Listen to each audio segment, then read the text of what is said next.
Hello, and welcome to Creative Cousins Podcast. If you are new, we are two cousins and we make art. Today is a really cool episode. We are actually doing a nice deep dive into some art history. We are talking about Picasso today as our first historical figure slash artist that we're going to start talking about on the podcast.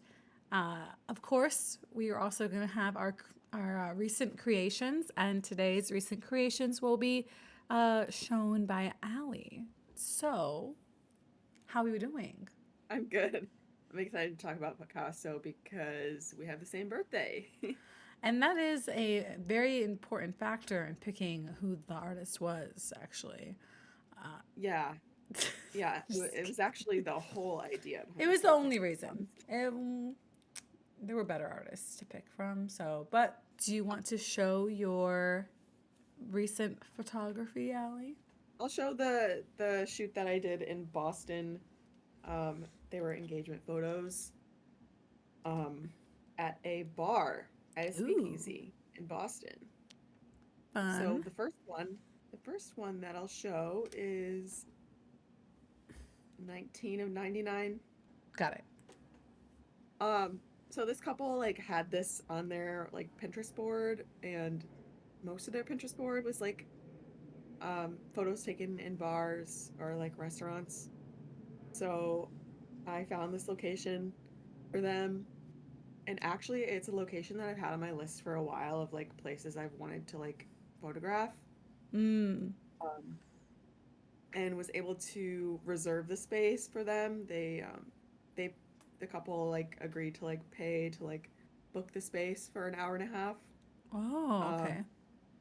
and it actually wasn't that expensive. I was expecting it to be a lot more expensive, but I got in touch with the like manager and he gave me a quote and I was like, "Oh, that's actually not bad." And then I ran it by them and we ended up picking a Saturday and we just went in before the bar opened and it was really fun. I brought those champagne like cool glasses because I wasn't sure because like the bar wasn't going to be open, so I didn't know if they could get cocktails. Yeah. And so it like told or like I discussed it with them prior, and they decided they were going to bring like their own favorite bottle of champagne. Oh, Um, okay. so that was really cute, and like they actually told me like that's how they celebrate like milestones normally is by like opening a bottle of champagne. So it kind of felt special. Yeah. And I just like had those like vintage coup glasses that I bought like for a while, like probably like a year ago for like a styled shoot, and held on to. I didn't hold on to all of them because I bought like 100, but I held on to like Oh, well. four or five of them for like I held on to like four or five of them for like this occasion, or an occasion like this, and just like really like how they add to like the vibe, and yeah, it was a lot of fun. She definitely wanted like this. There was a couple of photos I think that she definitely wanted like on her Pinterest board. So she got up in the bar, like they kind of already like had these ideas in mind. So we did Oh. a few recreations, and then we did a few originals as well. Was it difficult at all to how does it? I don't even know how it really works when you like try to talk to like a bar or a restaurant. Like, do you have to email them or you just come in there? Like, I'm just curious how that like actually works.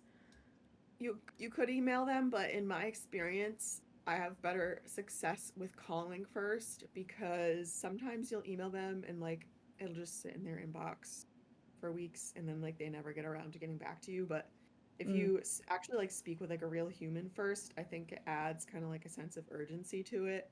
Oh. So like I talked with him on the phone after calling. I just like the hostess answered. I had to explain to her like why I was calling and like who I wanted to speak with. But like she managed to like find him and then get him on the phone, and then I had to like explain to him what I was trying to do again, and he was like, "Oh yeah, like we've done stuff like that here before, and this is what it costs." And he was like, "Just send me an email, and I'll get right back to you like with the invoice for the couple." So Oh. it was a lot faster, I think, to do it that way, rather than just like him not having a heads up that I was gonna be emailing him. at least now, like they know to expect an email and that we wanted to do the shoot within a couple of weeks. So it's kind of like, okay, can we get this moving kind of thing? Oh, that's really Um, cool. yeah, so it was all good. And then he sent the invoice to them and they paid it. And um, we started planning our session. And she brought like 3 outfits. She actually, did she wear 3 outfits total? I think she did. Yeah, she did wear three. Oh, Um, but since we had an hour and a half, that was kind of doable. It's definitely hard when you only have an hour to do three. And then we did end up getting cocktails from upstairs because this was actually the part of the bar that was the speakeasy. So the okay. speakeasy doesn't open until later. So um, this was like below the restaurant. Oh, I see. I do like the look of it a lot. I mean, like the teal color, or that like darker teal color is so cool. I think it really pops. And I like Thanks. the colors in Thanks. Yeah, general just look really nice. that was actually the main reason I chose this venue. Yeah, it's really Was the cool. colors of the booths and the velvet. Yeah. Because they specifically wanted like a vintage vibe. Like most of their Pinterest board was like shoots that happened in like New York, and New York has a lot more kind of upscale kind of like bar options like that. It's a Yeah. lot harder to find like places like that in Boston. Not only are there less of them, but like places in Boston tend to be like stricter on like photo Oh, policies than really? New York. No, it's really a thing. Like I've been researching it a lot because I'm trying to like build a portfolio in New York City soon, and like I've been looking into like the policies of like the public library and stuff because it's really pretty. And like the Boston Public Library, like they don't allow you to do any sort of professional shooting whatsoever without a permit and prior approval, which is kind of crazy because it's like a public library and a public space. But that's just their policy, and they do enforce it like actually like crazy people. Oh, Um, really? like they will follow you around until you leave. Um, but like I guess I mean people do have weddings, I think, at the New York Public Library, but I think it might be different for the Boston Public Library because it's more privatized since they like have weddings there and stuff. Um, I actually don't know too much about the weddings at New York Public Library, but what I do know is that New York Public Library has no policies about photos or anything. You can just go there and do them. Same thing with like some of the other like public locations that I've found. Um, Interesting. Huh. and like, yeah, it just seems like Boston is a little bit more privatized and a little bit more of a barrier to entry, I guess. I'm not sure if that's just because the city is smaller or just like Massachusetts versus New York kind of thing, but Yeah, I wonder what that maybe like they're more used New York is like more used to like, photographers. Like, there's a lot of art in there. So art like it's a big art center of the world, and maybe like people are yeah, just kind of used to like a lot of like more things going on, and I Boston's a think little that's bit definitely part of it. smaller. Yeah, So, Boston is smaller actually. So I think that's definitely part of it. There's less places to go in general in Boston, right? Like New York, like there's so many options. So it's probably like not as crowded with other people. I don't know. I'll have to like let you know once I get down there to like actually shoot how it is. But I just thought it was really interesting. yeah, Um, and I'm looking forward to getting down there and actually shooting because it is actually true that there is a bigger market for photography in general in New York and wedding photography in particular. From what I've heard from wedding planners and other photographers, they tend to book more weddings in New York than any other city. So huh. That's it's very definitely something interesting. there. Yeah. Something to look into. Well, anyway, sorry for me asking all these logistical questions. I was very No, it's curious. fine. I think this is all like interesting stuff to talk about and stuff I probably haven't talked about with you before. So, Yeah. um, yeah, we can move on to the next one. Okay. This is again, I love the color and the velvet booth, so we like moved a table for the shot. Um, it Oh, was a pretty small space to work within, which is why it's good that we had it to ourselves. But the other reason that I chose this venue was for the ceilings hmm. because the ceilings in this one part of the speakeasy are all white, which is really great for if you want to bounce your flash. I didn't do it for this photo, but Mm. you can definitely get like a softer look by like bouncing your flash off of like a white surface. So that was the second reason why I chose this, because I knew it would photograph very well. Hmm. Uh, and there would be other options, like more than one option for lighting if direct flash wasn't working out. But Oh, that makes sense. I didn't think about that. I guess the different colors, color walls, I guess would probably greatly affect how the light yeah, works. I guess that makes sense. I yeah, never thought about it really. it's a big factor when you're planning for shooting weddings. Like you want to look at like what the reception space is like. If the ceiling is very dark, you're either going to need to use a lot of direct flash, or you might want to Mm. actually bring some off-camera flash. But if you're working in a space that has like really light and bright ceilings, um, you can use it as a diffuser, reflector. I don't really know what the actual proper term for it is, but a lot of wedding venues that are being built, I would say past like, I don't know what year actually, but a lot of wedding venues that are being built in recent years are building their venues with photography in mind. So like they'll make sure like all the walls are white. Um, Oh, really? so like I'm actually going to a reception hall or a wedding in May that it's completely like everything in there is white. I guess people are planning. I guess they planned ahead with that one then, huh? Yeah, for sure. Um, so it's definitely, I feel like it's definitely becoming a thing, and it's definitely really helpful. Oh, Um, well, yeah, I like this photo. I like that they just look very natural together, and yeah, they're so cute together. like yeah, this was like an effortless like photo of like they didn't have to like model too much. So I like Thank you. That's what I'm going for. that. Well, then good. All right. Yeah, this one, so to be honest, like I've wanted to do a dip like this for a long time. Um, but like obviously you know that posing and everything and even directing like come with experience, but I have tried this several times already with other couples and I haven't been able to explain it right. Mm. So this time I finally like demonstrated Okay. and I like was like, this is how I want you to stand.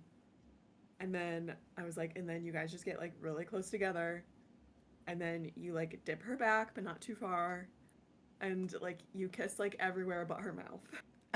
Okay. And um this is how it turned out, and we obviously did it a few times. I told them just do it like 3 times fast so I could get like their reactions and like the little in between laughs and stuff. So yeah, I had to like sift through a bunch of these, but it was worth it, and I love this photo. Reminds me of the dip that I've seen before in that famous Times magazine photo, which I know Oh is now yeah. controversial, but yeah, I just really like the way like her Yeah. legs are staggered and like creates like a triangle there. Looks very natural. This doesn't look too forced to me. Yeah, I remember that you were like had like multiple of them and like trying to decide between them is Yeah. difficult, especially when it's like minor differences, but even like those minor differences make a big difference. So that's really challenging to like figure out which one's the best. I think this one is the best one. I've seen the other ones, and like yeah, like I said, like the way her legs are can really change on whether or not it looks natural or not in like the hand placement and everything. So yeah, I think Yeah, for it's sure. Thank you. but yeah, it's good. I like it. Yeah, I feel like dips are one of those things that can look awkward, like if your leg is just out there hanging in the air without any support. Yeah, or I think there was one Because where then like it looks like you had to like hold it there, you know? yeah, yeah, It yeah. just looks like you were uncomfortable. Yeah. I mean, and then you gotta like make sure that their heads are visible. I think like there's a couple that like their heads are like more cut off. Like there's like a Yes. lot Yeah, going on. being at the right angle is also important, and yeah, just timing. Timing Yeah, is so timing. tough. Yeah, but yeah. So the fact that you got that is very impressive. It would have probably taken, and I'm glad that they were like, cooperative. It seems that they did like they didn't Yeah, mind I like really love. doing multiple. Yeah, no, they didn't mind at all, and like I think when you really trust your photographer, you'll do it, and like that's kind of how you get like great results. Honestly, is like I don't know, like I had a prior couple. I think I've already said this on the podcast, but they were like, "You say jump, we say how high," Oh yeah, yeah. I remember you said that. and like that's just like you know That's what you want. totally gonna make or break. But anyway, moving on to Picasso. Awesome. Yeah. So thank you for showing those. So obviously, everybody knows, like, at least they've heard of the name Picasso, I think. I don't want to assume, but you've probably at least heard of his name. I'm just going to give you guys, like, and Allie, the basic information. I know Allie, you already know some things, but hopefully I will give you information that is different than what you already know. Like you've been to the freaking Picasso Museum in France or whatever. Like, where Yeah, was it? Was it in France? yeah, in Paris. Yeah, Yeah. you you can put that picture of me that I took in the elevator there. I wish I Oh had a yeah, better yeah. picture. Oh my I wish I god. had a better picture of me at the Picasso Museum. Actually, there might be one. Let me see if I uploaded a better one to the folder while you're talking. Yeah. So I'm very jealous that Allie got to go there, and uh, we'll probably have to, you know, get some more deep cuts. Maybe Allie knows all the basic stuff. So who knows? But anyway, I'm just going to go over that. And then I want to do a kind of a deeper dive into more of the artwork from 1925, actually, since, there's so much that you could talk about with Slightly Picasso. better. But yeah, so I'll do like a rundown here and see if there's anything that you don't know. And then I'll kind of do a deep dive into 1925 since that's like 100 years ago. And so maybe I'll focus in a little bit on that. So Pablo Picasso, you might have known. Yes, we've discussed Allie. He shares a birthday with you. October 25th, 1888, he was born. And he ended up living for 91 years. He died in 17, oh my God, 1973. What's so interesting is that his dad was actually a professor in art. Did you know that? I did actually. And there's actually pictures from that museum of his dad's work, I think. Oh, And yeah, his dad never, I guess, went very far with art. Not as far as Picasso ended up going, but well, apparently, he didn't what, become famous for it. yeah, well, it's actually funny.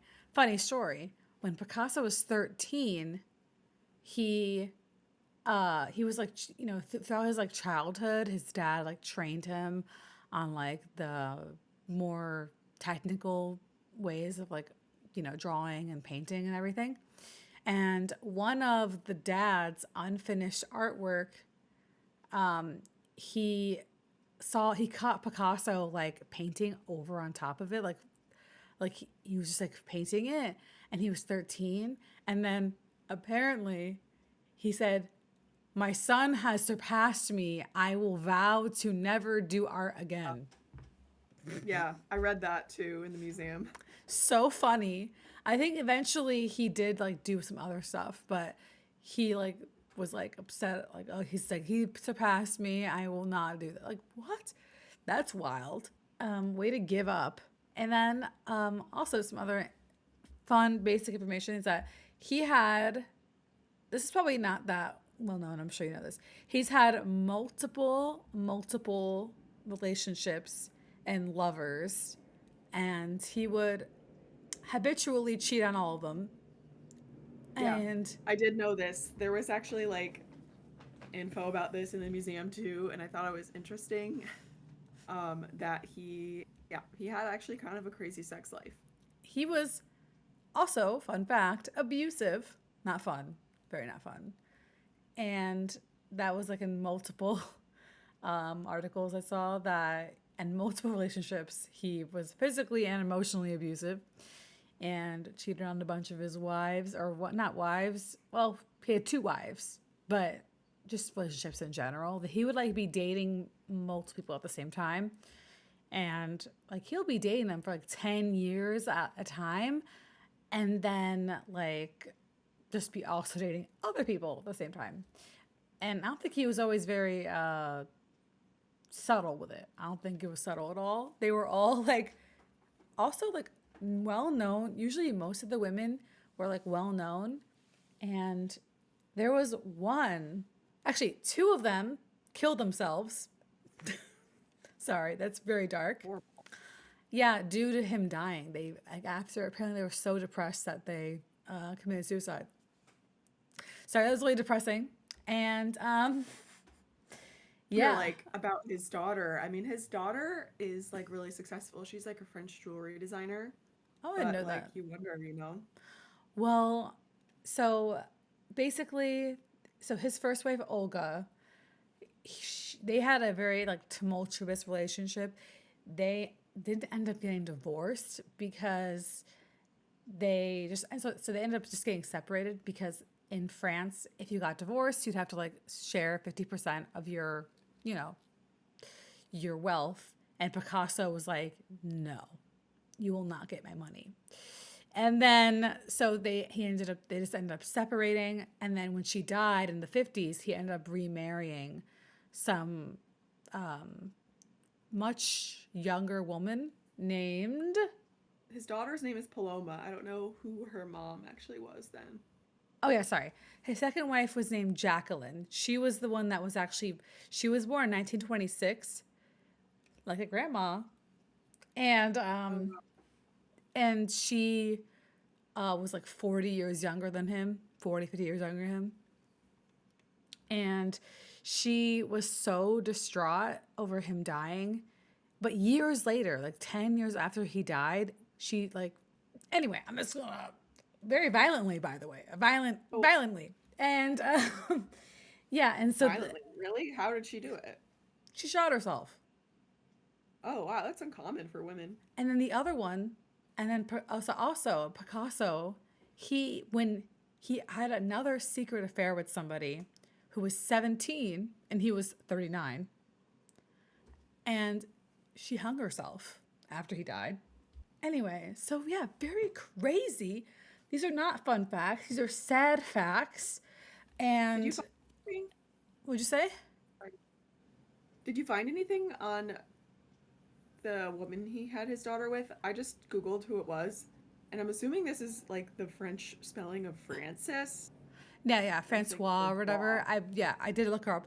Actually, I'm glad you mentioned her because Francois, I think, was whatever her name is, Francis, whatever. She ended up living until 2023. She died at 101. And very interesting, she actually did have two children, Paloma and Claude. And because Picasso was abusive, she took the children and basically like got away from him. Are And married or they no? weren't married because he was still like legally married Uh, to Olga. the first lady. Yeah, Yeah. crazy. And she also, weird, this is actually kind of a fun fact. Francois, Francois, oh boy, there's a lot of French names in this, by the way, and We're doing our best. I will not be able to pronounce them.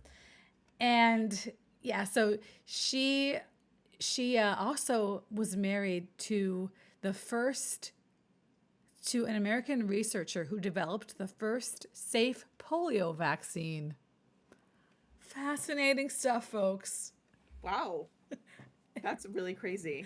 I know. And then she said this really great quote that I found in an article. They asked her, like, how did you end up dating, like, or being with, like, one of the most, like, two very influential men?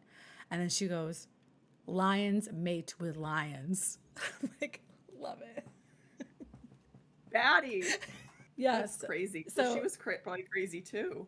Well, yeah, she was a painter. Like and it was Okay, she kind was of, an artist, right? I think all of these mistresses were artists. He had another mistress who she was named Dora Maar, and she was also like very young compared to how old Picasso was. Like, most of his relationships were women that were like 40 years younger than him. He had a type for sure. And she was a famous photographer. She was a surrealist photographer. This was like the 1930s and 40s that they were together. Uh, Dora Maar, and yeah, and so I feel bad that a lot of these like mistresses, they're first known as like, this is Picasso's mistress. So, it is nice seeing Right. that they Yeah. did actually do things with their lives. Well, I mean, like half of them at least were you know, like some Yeah, of it's just them, sad they couldn't yeah. be known for their work before being known for like being one of Picasso's. Yeah, I think the only one that might have been like first known as like a painter was probably Francois, who was like 101 when she died, because she did like a whole bunch of stuff. And yeah, so it's very interesting. Um, but yeah, I'm pretty sure he was, yeah, an asshole to like everybody he had a relationship with, and it was a well known fact that he was very bad. Not, I would say he was a very bad mistress. No, he was a very, he wasn't very good in relationships. I'll tell you what. So, He anyways, must have had to have been like somewhat charismatic though to like even become known. Like for your art, I feel like you have to be like somewhat like likable yeah. So person. I will get into the art now because I know I talked a lot about his like relationships. I just find it really interesting. And, we always think about like how like famous his artwork is.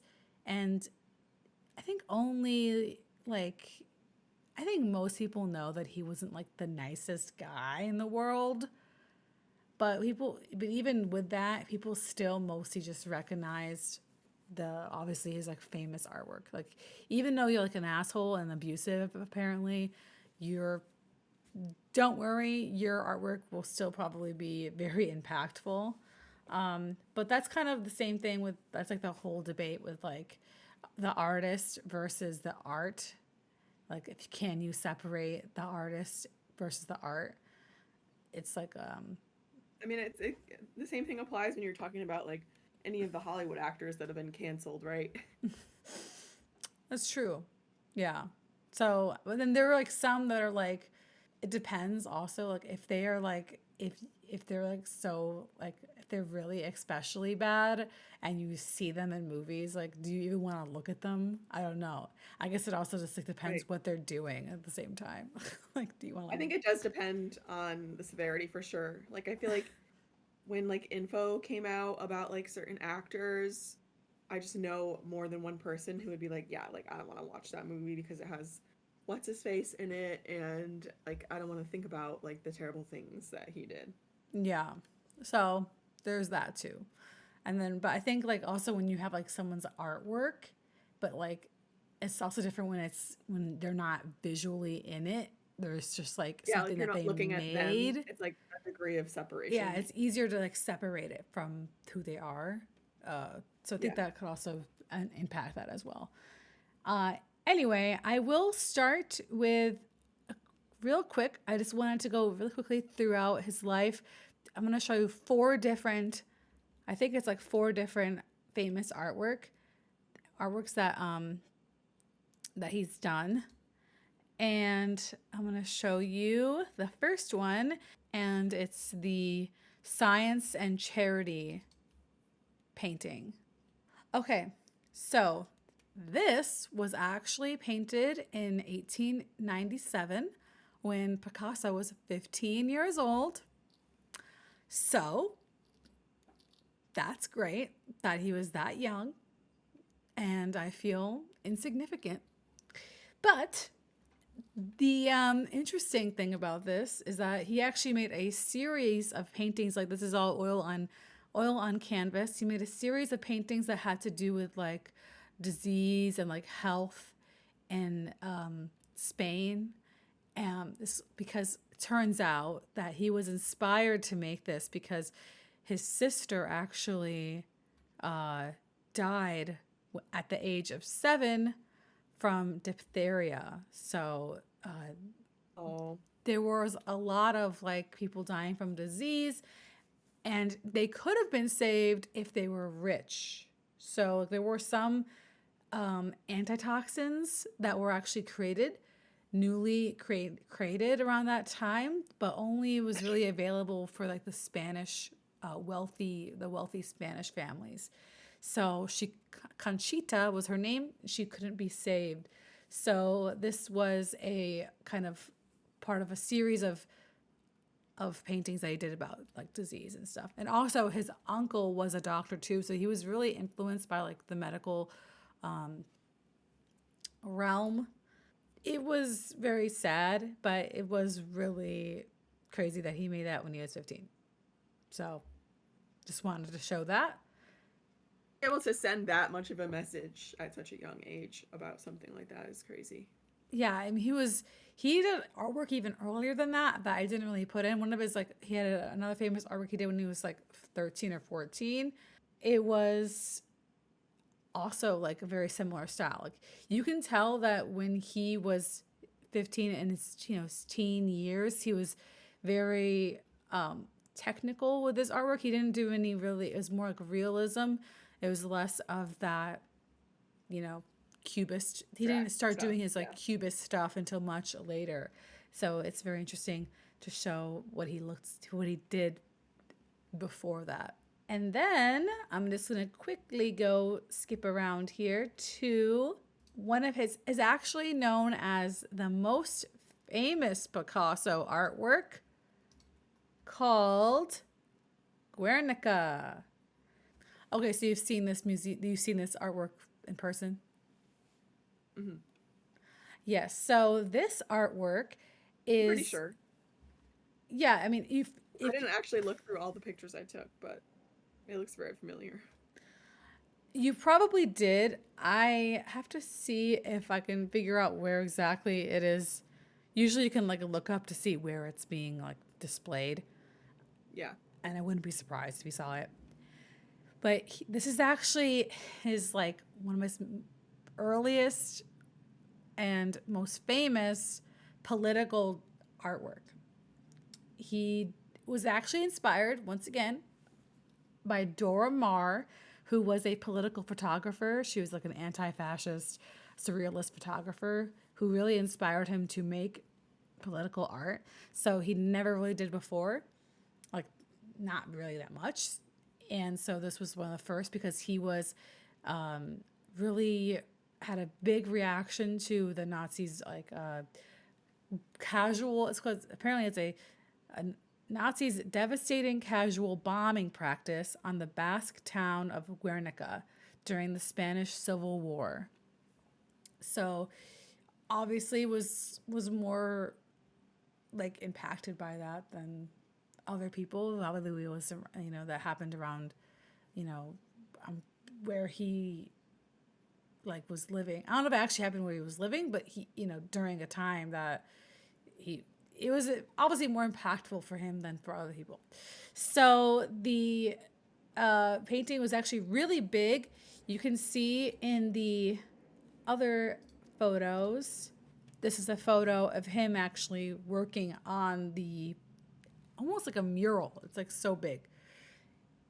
And he's like on like a ladder. So that's how big it is. It's this very huge scale.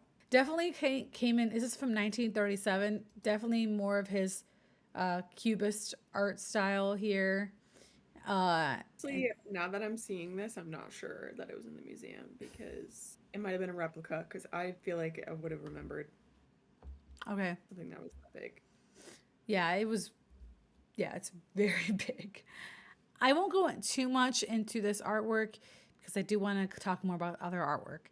But yeah, this one is technically regarded as like the most famous one. And the scale definitely helps. I feel like anything that's really big, if you ask my dad, if you anything that's really big is preferable. Um, Yeah, so Guernica is currently in the National Museum. It is in France, it looks like, but it's not in the Picasso Museum. oh, okay. Yeah, so I want to show that one. And then I also want to show, Oh, this one is in the museum. That I can ooh, say you for see it in sure. person? Ooh, that's cool. Yeah. This is another famous artwork. This is actually from 1904. Sorry, I should have done this one before the 1937 one. 1904. It is during Picasso's Blue Period. Have you heard much about the Blue Period? Oh, Guernica's in Spain, not in France. Sorry. Yeah, it's in Basque. It's like it's like a Basque town. Which, fun fact. Oh, no, no, no, sorry. The actual painting is in Spain, in a museum in Spain. I Oh, think I said France. oh, Sorry. I keep okay. interrupting because like I keep like having to correct myself. It's But okay. sorry, um, we're talking about the old guitarist. okay. So, do you know what the Blue Period is? No. So, people have like Okay, that apparently isn't even in the Picasso Museum either. I'm just gonna stop saying that I think I saw things there because like I don't know what is a replica versus like what is real. So it's okay. It's all right. Don't worry about it. Um, if you don't know what the Blue Period is, it is a type of well, a lot of like our historians like divvied up his artwork in different periods, and they would call like the artwork that he did during a certain time period is called the Blue Period. They call this one the Blue Period because yes, there is like a bluish tint to all of these, but it is also because it was a very sad time in Picasso's life in 1904. He was very, very poor. Technically, the Blue Period starts around 1901 to about 1904 or 05 ish. Then it goes into like the Rose Period. Anyway, the reason why it was so like depressing and a lot of things are very sad looking is because he was very, very poor, like penniless, and also a close friend of his committed suicide. So another very sad thing. A lot of people keep dying around him, I feel like. So yeah, really sad. And the artwork really depicts that. During this time, he was also in 1904 to like 1905 ish, he was constantly compared to other artists, and he had like a rival named Henri Matisse, was another famous artist, and they were like did not like each other. And during this time, they both of their artworks were considered like Fauvist or part of the Fauvism art movement. Do you know what Fauvism is? I'm probably saying it wrong. no. No, that's okay, because I had to like relook it up again. It's like very vivid and not very natural use of color that was very popular around 1905. It like was very short lived actually, but it kind of inspired future expressionist artworks, artists. He kind of did that style as well. So it's basically very impressionistic and very colorful usually, but not very like naturally colorful basically. Anyway, any thoughts on this artwork so far? I like it. I mean, I know it's kind of sad looking, but I think it's really interesting. I chose this one because it is one of the more famous ones, but I also just love all the different angles that are going on with the old man. Like just the way his arms are like placed and like legs and everything. It's very like dynamic. Kind of goes all over the place throughout the page. Your eye moves like all around, which is what I like about this one a lot. Yeah, that's good. Like the composition is nice. Okay. Anyway, so I'm gonna go once again. I have sorry, I'm gonna go to the Dream, or also known as Le Rêve. This one's really cool. It was actually made in 1932. This was a portrait of his one of his young mistresses. Guess that for sure. Yeah, I think I cannot remember her name right now. I will probably correct myself a lot in these in post. I will have like information about it hopefully underneath the picture, correcting myself. So sorry if I can't remember exactly the name of the person.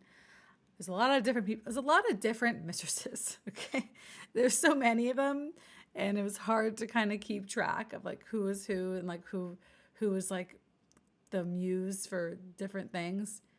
They were all his muses at one point or another. Yeah, I really like the use of the color here, and it kind of really starts his more of well, not really starts it, but he really like has a more of a surrealist thing going on here, and I liked it. Around this time, Picasso had this quote, which I think is great. The art we make is a way of holding our newspaper. Deep.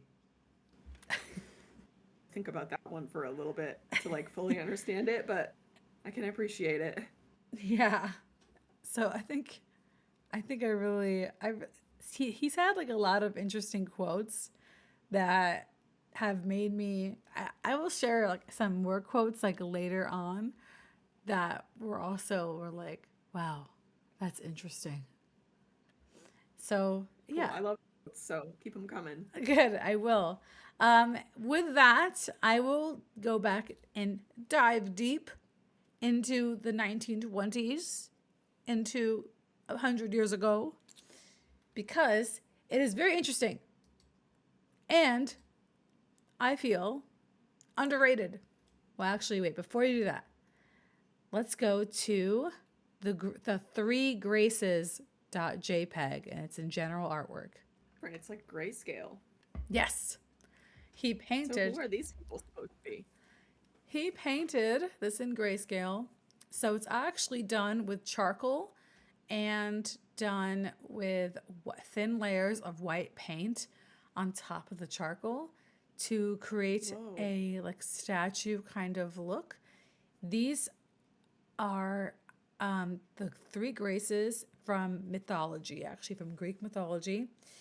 And I wanted to go into this a little bit because I found it really interesting how his artwork style changed from maybe from like 1915 to like 1923. This is from 1923 because his artwork style changes pretty drastically from 1923 to 1925. And the Three Graces is like a neoclassicism, a lot in the early 1920s and then late 1910s. The neoclassicist art style was getting a resurgence. So people were looking at the old painters, old style classic painters. So they were kind of making things in the similar art style. And I'll show you some other ones that he did that in. So this is one of those things where he was trying to create that kind of neoclassicism look. Part of that is that the Three Graces is actually a very popular subject. Fun fact. So many artists throughout time have used the Three Graces as I I'm so interested because I love mythology and I know so much about mythology, but I don't know this one. And I think it's also really cool that he mixed together like two different mediums for this. yeah, I really like that too. And I didn't even realize that it was charcoal right at first. I couldn't Yeah, I tell at wouldn't have first. guessed that. So it was very interesting. He used a lot of different kinds of like art styles, which is really interesting, but not just art styles, but different mediums. Like he would just use Yeah, many like different mediums I all the feel time. I feel like it's common for like artists to like stay like pick one thing and like stick with it, but I think it's awesome that he wasn't afraid to like try different things. He was constantly doing different stuff. I will get actually more into that. I'm going to quickly just touch on who the three graces are as a subject. Basically, they were known in Greek mythology to be the daughters of Zeus. They were they personified charm, grace, and beauty, and they were constantly referenced in art for like hundreds of years. So, I actually want to show you. There's another one called the Three Graces Tapestry.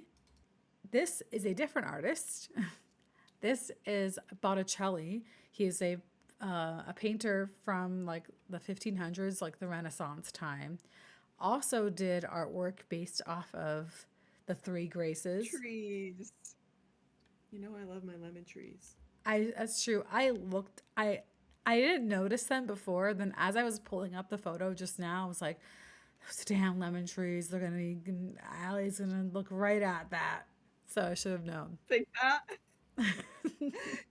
But yeah, so he was inspired by a lot of the artwork from this time. And even nowadays, I don't have a picture of it, but people are still referencing the Three Graces. There's like a famous painter from who's alive now. Inspired by this too. Why am I so inspired by this? I feel so inspired by this. The I lemon want to do a photo shoot trees. with like three The lemon women and trees lemon are trees. inspiring Allie. Like this actually might be a summer project. I'm not kidding.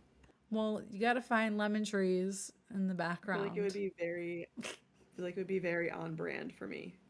It would be, which is why I also included this whole topic. The painter, Kahindi Wiley, no Kahinde, or is it Kahinde Wiley? I am sorry.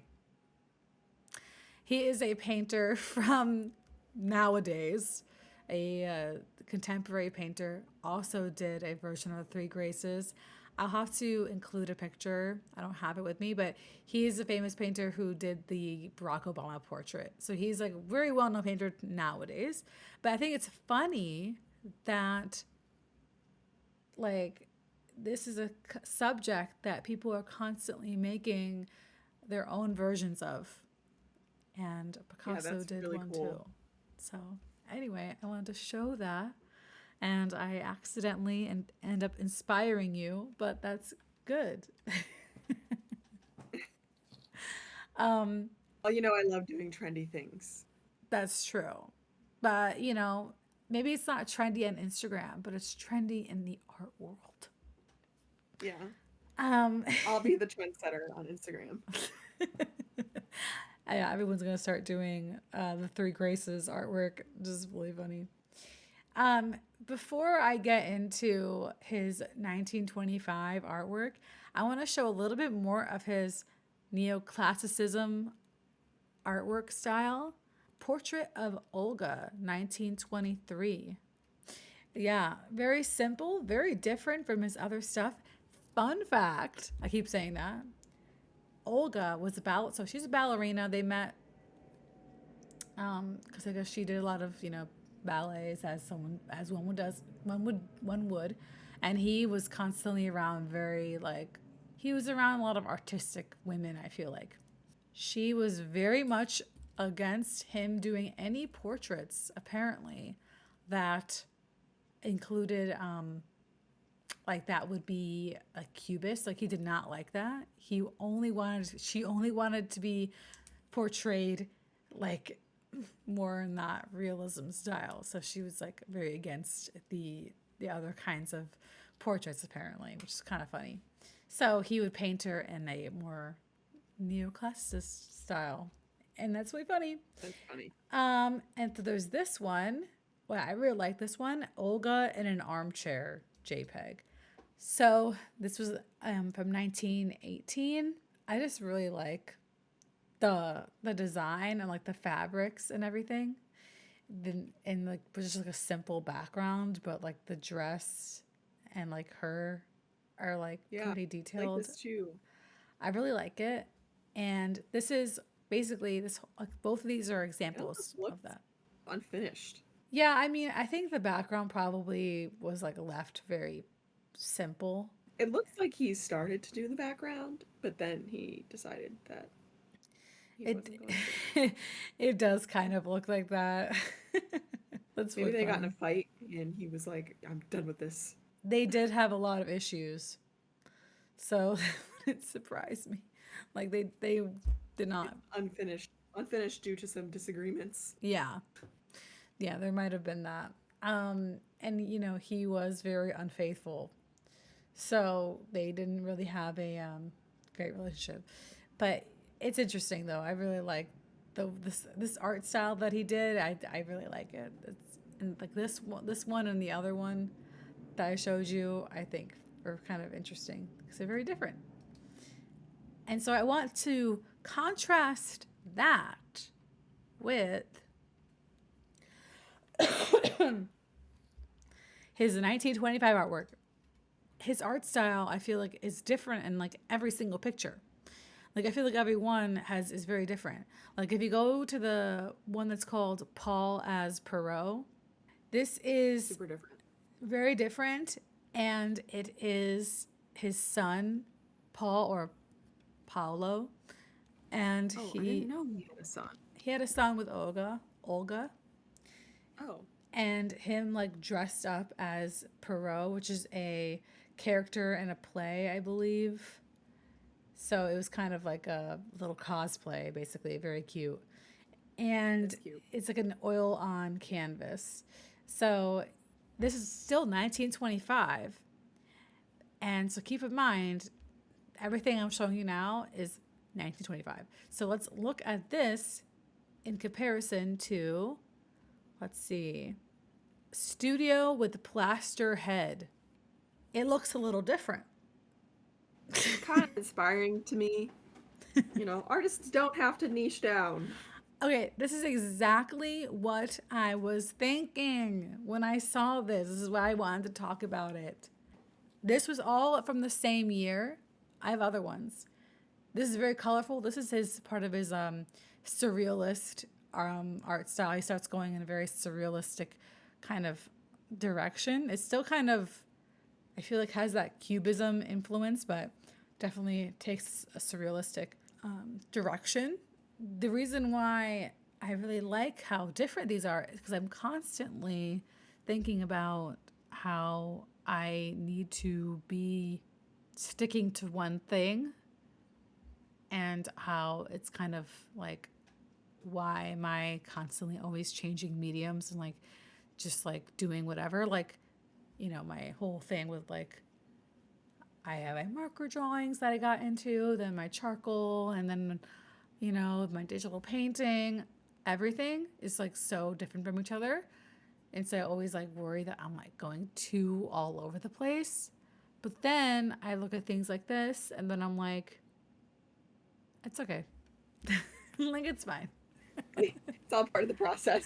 Yeah, like he would make so many artwork. Like there's like many things, like art pieces that he's done, that like hundreds, like there are so many of them, and like a lot of them are similar, but then a lot of them will be like different. He'll like try something different completely for a while. And I find that very inspiring and kind of comforting, you know? Yeah. Yeah, it's definitely inspiring, and it's hard for me because like I don't know, once you've like commercialized something and made it available for purchase, you kind of have to be consistent. Like now I'm like promising, this many digital images and this many film images in my packages. So Mm, I kind of feel this way about switching between like digital and film, but I have a little bit less freedom about doing it like for money. But like whenever it comes to like doing my own personal projects, like it's inspiring to not have to feel like I have to stay in the same, like stay in my lane. mm. Yeah, and I think he was like really known for like the amount of different stuff he did. Like he did sculpture, like 2D. So it was like the 2D art, and then it was like also 3D art. So it was like a whole bunch of stuff. Like, and pastels, oil paint, charcoal. It's just the amount of different things is wild. Um, but there are other artwork in here. I might just like show it on in post because of the different art styles. But I do want to look at the Three Dancers, which is in the 1925 artwork. This reminds me of like, so like obviously, you know, like the flappers of the 20s or whatever. Like this kind of gives me that vibe. Yeah. Yeah, I know. So, It's like a jazz bar and like they're, you know, it's like the roaring 20s. yeah, exactly. So it's very interesting. It was taken in not taken. It was drawn in 1925, and it is apparently his like first surrealistic artwork.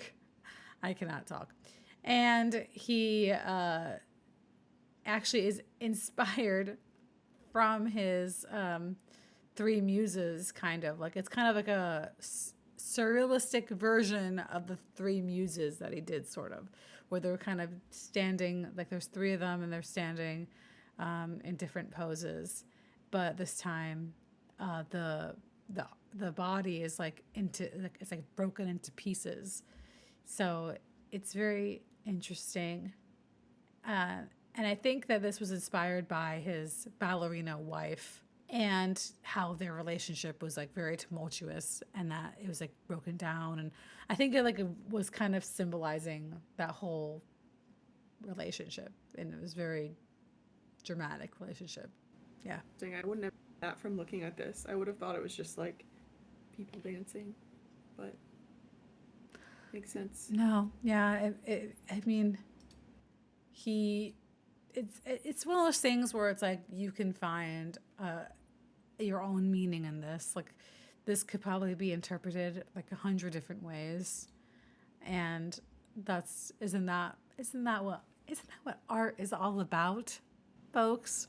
Like he really like coined his own style like from like the pain of that then. I think he was very much influenced by a lot of the people around him, a lot of relationships, and just like all the muses and all the different women that he was with greatly impacted the work. I mean, that's usually the case with every artist. Like you're influenced by what's around you. Like, Oh my God, so true. I mean, you can't capture anything artfully if you don't have any feelings towards it. and I feel like I get inspired by a lot of different things, which was what usually causes me to do too much, Yeah, I hear that. too many projects, and it's just a little much. Yeah, I think the whole thing is about how art is just anything that if you didn't have like inspirations, if there's something that influenced you, like what would you even make? Like, Exactly. Like you can you wouldn't have a make message. anything? You can't really make anything that has a message. Like, I don't know. Like if you feel a certain way about something, you're always going to like make it look a certain way, I Mm, guess. yeah. And we're usually worried about how our style changes and how our art looks. But literally throughout your life, and it shows it in Picasso's life, all of the artwork is so different at different times of his life. And like it will be similar depending on like what's going on in his life. And that could be a short time period too. Like it could just be between a year, things will change, and then you're going to have a completely different thing. But Right. I mean, like what is art really other than like describing the human experience? yeah, I mean, he's literally describing and Like expressing what his life was like. what his life was like. Exactly. There was a really interesting quote that he said, repeatedly, I am asked to explain how any painting evolved. To me, there is no past or future in art. If a work of art cannot always live in the present, it must not be considered at all. The art of the Greeks, of the Egyptians, of the great painters who lived in other times is not an art of the past. Perhaps it is more alive today than it ever was. Ooh, I love that quote. I knew you would. You know, Wish I could have met this dude. Oh my God, be careful. He seems very problematic. But he was Yeah, the. not in that way. Just want to know what his overall vibe was like. Yeah, I You know what I know. mean? Yeah, Like I just want to know, the way he talked or like what his favorite like foods were. You know what I mean? exactly. Yeah, he seems like a very complex individual, and a lot of things have in fact impacted him. Like he had a lot of like losses in his life, and Yeah, from a very young age, like he from a lost his very young sister. age. Like, Yeah, and honestly, like looking at that first painting, like my thought was like, yes, it's like realistic, but it's also like the color palette and everything is like very dark and dim and yeah, it is very grungy and dark. depressing. Like you even look at like the cabinets and like there's something like dripping like from the cabinets. You know Oh, what I really? mean? Like it just looks like dirty and dingy and just like sad. So yeah, I mean it doesn't surprise me at all that he was kind of fucked up individual. Yeah, he just had too much going on, I'll probably say. That would make interesting art. If you have just like a lot going on, you're going to be. ha- So I know like not everyone believes in astrology, but like it makes sense for a Scorpio, okay? Makes sense. Which is why you see We're the a sign. similar feel. You feel the same way Picasso does, and you relate a We're the lot sign that is to most, Picasso. yeah. We're the sign that is most associated with transformation and death and like rebirth and like just it makes sense that he had so many styles. Like his art was like always changing. He was always changing because he always had so much going on. Yeah, I also feel like I always have so much going on in my life. I don't know if that's like really a Scorpio thing, but like I feel it. it's an alley thing for sure. Yeah. That's really funny. Yeah, I mean, at least with the relationships as well, he's very seems like a stereotypical Scorpio with that reputation. I feel like. I think he might have been part of the reason Scorpios got such a bad rap. Yeah, yeah, he Because our sign is also the most associated with like sex and things like that. So, it's kind of funny. apparently he was very well informed about sex. I'll say that. He yeah, yeah. So there was one more thing I want to show that I find is interesting that also happened. Uh, he did like different versions of the same thing. So while he does like very similar stuff, like sorry, very different things, he'll also do a lot of the same subjects, which I find very cool. He did a lot of like women or woman or girl, whatever. You can swap them out with a mandolin. He loved painting mandolins in various different ways with various different people. It's interesting. So, I see. Girl with Mandolin, 1910. yeah, you can look at that one. This is part of his analytical cubism style. It's very like very very cubist in the fact that there's like so many geometric shapes that you can kind of get the gist that it's a female figure with a mandolin. This is so cool. It is really cool. I like that it's very muted color palette. I like that you can kind of tell what it is without being like told that you can tell that like that's supposed to be a person, and you can kind of say like that's an instrument. So it's not completely abstracted to the point where you can't tell what's going on. I It's like this one cool. enough to like want to put it in my house. That's a high bar, so that's pretty good. Yeah, I really like it. I like the different like it's all like sepia tones and then the grayscale. It's very interesting. Yeah. Yeah, the color palette is cool. He did a lot of very similar styles like this during this time period. So I feel like he would like fixate on like a certain thing and then like repeat it over and over and over again, but then would get like bored of that and then move on quickly to something else. It's very interesting. Just like the patterns of like how he like what he like what he like anyway, I don't know how to explain it, but this is very interesting. Like Okay. he would like hyper fixate on things almost and then move Yeah, on to the next thing. because he I would feel make that in myself. so many of them. Like he would make so many in this art style, and so and not just like the art style in the same in the subject matter. Like so, I okay, feel if like you, that is so freaking relatable. I know. Like as a person with ADHD, like I hyperfixate on like things for so long and then I get bored of them and like move on to the next thing. Yeah, I Like think that even comes to like, you know, like with favorite foods and stuff. Like I will like eat something for like a month straight and then be like, I'm done with this now. I'm moving on to the next. moving on to bigger and better things. uh, yeah, so it's really cool. I also saw another woman, but this is woman with mandolin JPEG. So not two, but just the woman with mandolin, and but it's in the 1925 artwork. So this one actually was not from 1925. I just put it in the wrong folder. This one was from 1909, a year before the girl with mandolin.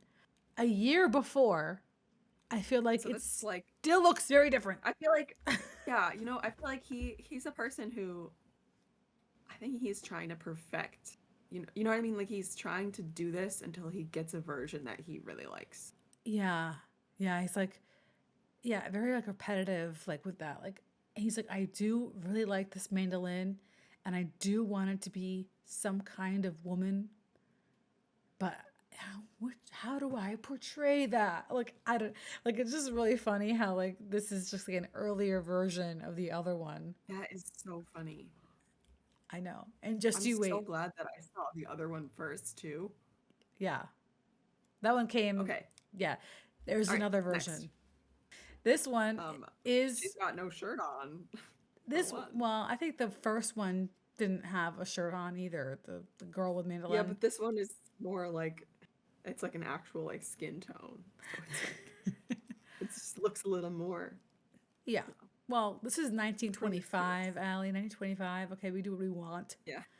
Uh, and so I had to show you the other ones to show you this one so you get the fuller picture of the different iterations of woman with a mandolin.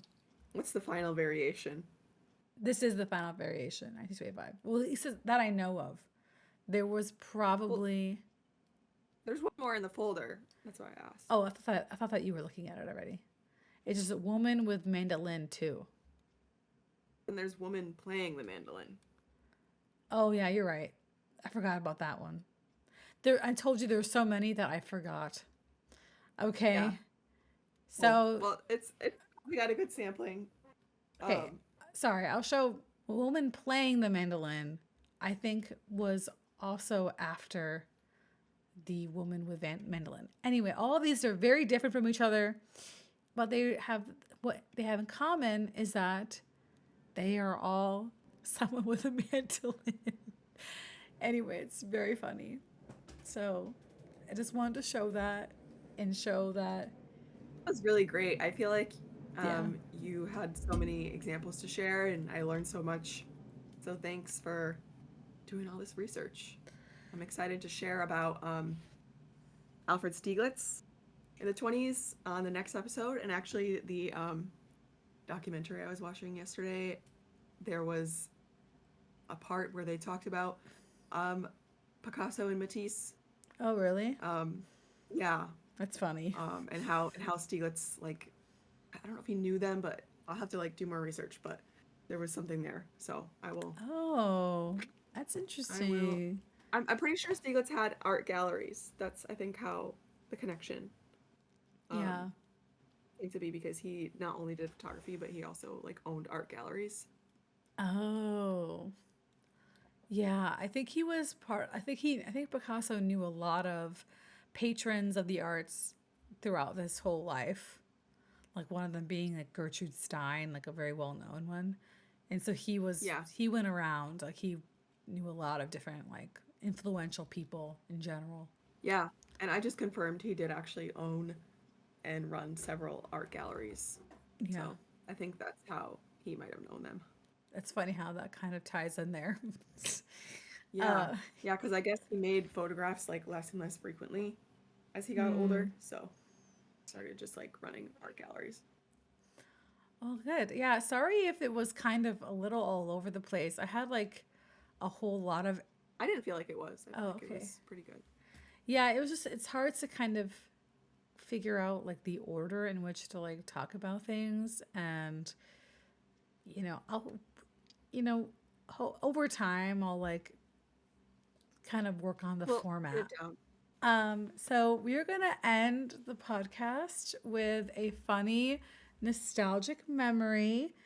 And what is that nostalgic memory, Allie? We the other night decided to watch A Princess for Christmas together because it has Sam Heughan in it. And if you guys don't know who Sam Heughan is, he's an Outlander. He's like one of the main characters in Outlander. Plays Jamie Fraser. We decided to watch one of his much younger movies. It's a Hallmark movie, and we just really had a lot of fun, like making our commentary on it throughout We the should have time, and also recorded seeing it. like we should have, and like also seeing like how he's changed and how he's not changed, like his mannerisms. It was, yeah, it was really So funny. It was really a lot of fun. funny. It was from like 2011, and it was a very much a Hallmark movie. It was pretty bad. Yeah, honestly, not gonna lie, it was pretty bad, but his acting saved it though. He was one of the better parts of this movie. The wardrobe was But horrible. whoever did the wardrobe, like, needs to be held accountable. I gotta like put in the We pictures should of the include some dress. like screenshots Yeah, of it's so the dress bad. that was supposed to be the jaw dropper. Oh We were my like, God. what? You know how like in movies like they have like the girl like going down the staircase and it's like a big reveal of their like outfit and it's like just a trope Either glow that up. people do, right? It's common trope. I've never seen an uglier dress from that. Yeah, So, it was bad. and then the wedding dress came later and we were like, "Oh, maybe it's not as bad." And then we saw the full length version of it. We were like, "Oh no." Yeah, no, yeah, we'll have to include that too. It was Yeah, the dudes, like the men, were not dressed that bad.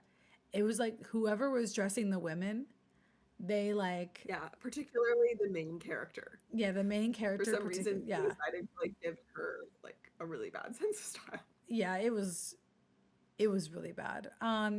I mean, it's Hallmark The ketchup movie, and but mustard, the ketchup and mustard outfit just yeah, really got it me. was, yeah, that was, it was 2000, it was like the early 2010s outfits, but they were like the worst versions of that. It was Yeah, horrible. But it it was really looked like a funny. color palette from one of Picasso's paintings. Yeah, yeah, they had some. It was definitely interesting. They made choices, for sure. Okay, thanks guys. We'll Yeah. see you in the next episode about Alfred Stieglitz. Bye.